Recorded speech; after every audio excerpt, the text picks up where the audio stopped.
Bonjour à toutes et tous, on m'appelle Steven, et oui, comme je vous l'ai dit il y a maintenant 2 jours sur la chaîne, effectivement, on a eu pas mal d'informations à se mettre sous la dent concernant Spider-Man 3 No Way Home hier, avec une interview pour commencer de Tom Holland de manière officielle qui est tombée. Voilà, il a lâché 2-3 petits teasings, les combats, Alfred Molina en Dr Octopus, l'ambiance du film, ou même la fin d'une franchise, c'est les mots qu'il a utilisés, tout le monde a pris peur, c'était n'importe quoi. On va remettre tout ça dans son contexte, et bien évidemment, on parlera un petit peu de ces deux images, qui n'en dévoilent pas énormément quand on les voit comme ça, et pourtant je peux vous assurer que selon moi, c'est un énorme indice, et je vais vous dire toutes les pistes que je vais explorer dans cette vidéo pour me permettre justement de vous dire que oui, d'ici grand max là 15 jours, on aura peut-être et sûrement une bonne annonce de Spider-Man 3 No Way Home. Est-ce que c'est bon pour vous? Je vais vous expliquer tout ça, je vais vous expliquer mon raisonnement. N'hésitez pas vous à m'apporter votre réflexion en commentaire comme d'habitude. Et nous c'est parti, on se charge de décrypter tout ça.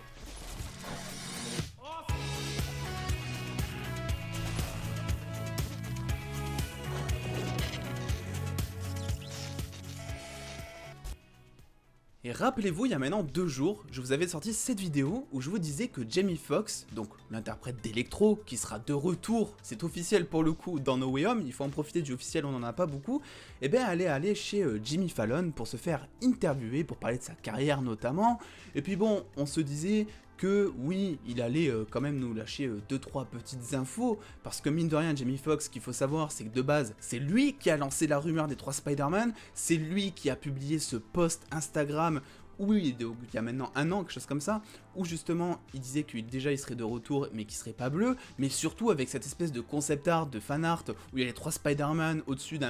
dessous d'un multiverse avec Electro, etc. Oui, c'est à partir de ce moment-là, et je peux vous le dire, que ce rêve s'est transformé en théorie, clairement, pour tout le monde, vraiment. Et après, ça a pris de l'ampleur comme n'importe comment, enfin c'était n'importe quoi ce qui s'est passé, vous avez tout suivi mine de rien. Mais par contre, ce que je peux vous dire, c'est que Jimmy Fallon n'a posé aucune question concernant Spider-Man 3 No Way Home, vraiment aucune. Non, ils ont préféré faire des happenings en chantant, notamment des choses comme ça, chose qui est bien différente d'ailleurs de ce qu'on a eu avec Andrew Garfield, qui lui aussi était passé chez Jimmy Fallon, et il avait eu droit à quelques questions qui l'avaient mis ultra mal à l'aise, et ça se voyait qu'il en faisait des caisses pour essayer de s'en sortir, et pour essayer de dire que « Mais non, bien évidemment, je ne serai pas de retour dans Spider-Man 3 No Way Home, ils ne m'ont jamais contacté », mais il y a un truc déjà qu'il faut dire, c'est que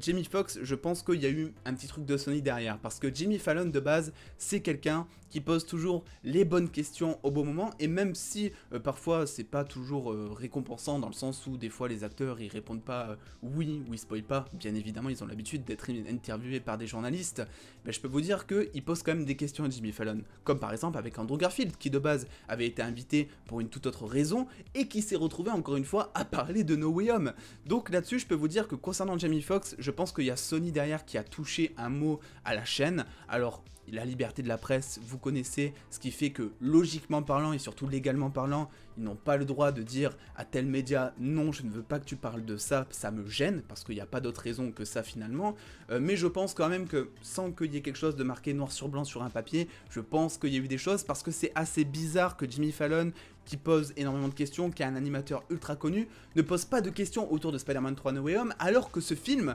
sort dans 2 mois, et que c'est le film le plus attendu au monde actuellement, je pense.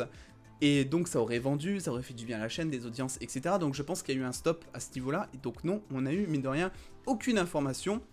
et aucune news officielle à se mettre sous la dent, ou aucun démenti officiel. Au contraire, tout simplement de cette interview donc de Tom Holland par Entertainment Weekly, qui nous a livré quelques infos par rapport à tout ça. Mais avant de passer vraiment en profondeur à cette interview qui selon moi est grave intéressante, vous allez voir un petit peu pourquoi, eh bien on a quand même des images qui ont été teasées et on va parler d'ad trailer. Parce que oui, même si effectivement on ne voit pas grand chose sur ces images, n'est-ce pas, mais je peux vous assurer que concernant le trailer, ça peut en vouloir dire beaucoup. Alors moi j'ai juste tilté un petit peu sur cette image, donc la deuxième que je vous ai mis en début de vidéo, parce que rappelez-vous, donc à droite il y avait cette image qui avait fuité il y a maintenant quelques semaines, où on voyait donc Spider-Man debout sur, je sais pas, une espèce de balcon, une espèce de camion, devant Doctor Strange et devant ce qui semble être le Sanctum Sanctorum, donc son repère, et j'ai l'impression que l'image que vous voyez à gauche ici est tirée justement de cette séquence filmée. Voilà, ça nous apprend vraiment rien, mais juste j'ai trouvé un petit rapprochement, donc je voulais un petit peu vous le partager. Et mine de rien, ce qui est le plus intéressant dans ces images, c'est pas nécessairement ce qu'elles montrent, c'est plutôt mine de rien ce que ça veut dire. Parce que Entertainment Weekly, qui est totalement compliqué à dire, je pense que je vais pas arriver à le dire une seule fois correctement dans cette vidéo, c'est un média qui s'amuse, et d'ailleurs ils le font très bien, à publier des images tirées d'un trailer seulement quelques jours avant qu'il sorte. Regardez par exemple, avec des exemples que je vous ai pris un petit peu au hasard de production Marvel, effectivement, à chaque fois qu'il y a une de ces images qui est sortie, vous pouvez être sûr que dans les jours qui suivaient, ou dans les semaines qui suivaient, il y avait un trailer de Spider-Man 3 No Way Home. Donc c'est vrai que là, ça m'a vraiment mis la puce à l'oreille mine de rien, parce qu'il y a quelques semaines, je voulais pas partager, mais il y a quelque chose qui est tombé sur les réseaux sociaux et je n'y croyais pas. C'est d'ailleurs pour ça et je trouvais pas ça fiable et je trouve d'ailleurs toujours pas ça ultra fiable, mais là je vous en parle parce qu'il y a peut-être un rapprochement qui peut être fait. Effectivement, il y a tout simplement une image donc quelqu'un qui a dit travailler pour un cinéma. Je vais pas vous lire toute la description à gauche, mais il s'est présenté, il a dit qu'il travaillait dans un cinéma, il a dit que pouvait pas dire comment il s'appelait ni ce qu'il faisait et tout pour pas risquer de perdre son boulot, bon bref le truc un petit peu le b.a.-ba. Et c'est vrai que dans un premier temps, quand j'ai vu ça, je me suis dit je vais pas en parler parce que n'importe qui peut faire un montage photo, n'importe qui peut se présenter comme quoi il travaille dans l'industrie du cinéma, etc. Donc c'était vraiment pas fiable et ça ne l'est toujours pas. Malgré tout, avec ces images donc de Entertainment Weekly qui viennent de tomber, eh ben je vous ai dit que le trailer ça pourrait vouloir dire qu'il arriverait dans les prochains jours et que du coup quand on fait le rapprochement avec donc ce que cette personne a montré, vous le voyez j'ai mis la flèche, ce titre là un petit peu codé en mode plaque d'immatriculation, il se pourrait selon la personne que ce soit en fait le trailer de Spider-Man 3 No Way Home, donc le deuxième, qui arriverait, on le voit à la fin du titre, le 25 octobre et qui ferait une durée de 3 minutes 33. Alors avant un petit peu de parler de cette date précisément, le 25 octobre, est-ce que vraiment on peut s'y fier ou non,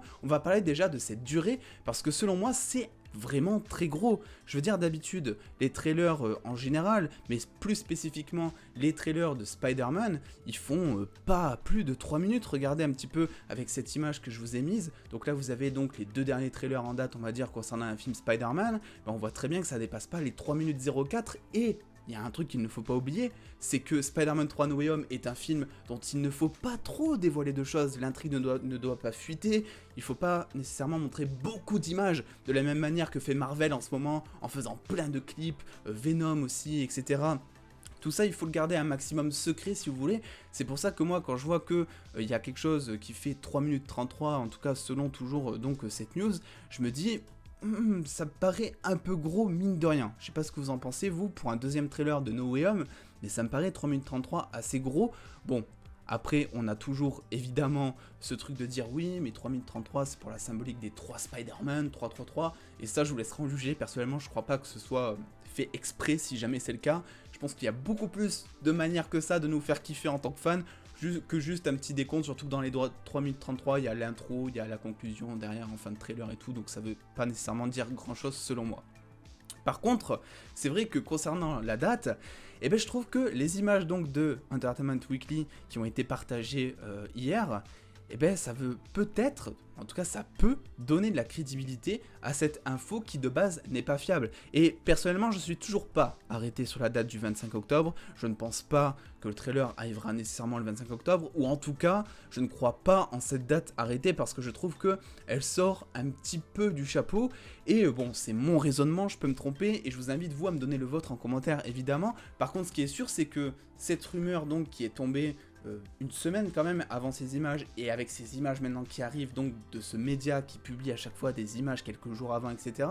Pour moi, ça veut bel et bien dire que le trailer il va pas arriver en novembre. Sinon, quel serait l'intérêt de tout simplement sortir des images maintenant, aussi longtemps en avance, si le trailer justement arriverait en novembre? Je sais pas si vous me suivez, mais je trouverais ça, mine de rien, assez bizarre. Bref, déjà je voulais vous apporter déjà ce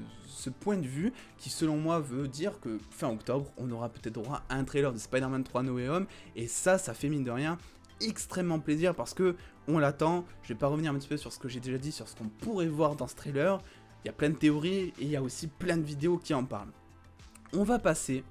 par contre, si vous voulez bien, à cette fameuse interview de Tom Holland qui a mine de rien lâché quelques petites infos qui font extrêmement plaisir. Et parce que Entertainment Weekly, généralement ils font ça, ils publient des photos et en même temps ils ont une interview exclusive, donc à chaque fois ils régalent et c'est pour ça qu'il faut suivre absolument ce média si vous êtes fan de cinéma. Donc ce qui s'est passé, si vous voulez, c'est que déjà Tom Holland, il a commencé par parler donc de Alfred Molina, que l'on a vu dans le premier trailer évidemment, et il a donné un petit retour d'expérience. Il s'est amusé tout simplement à parler du changement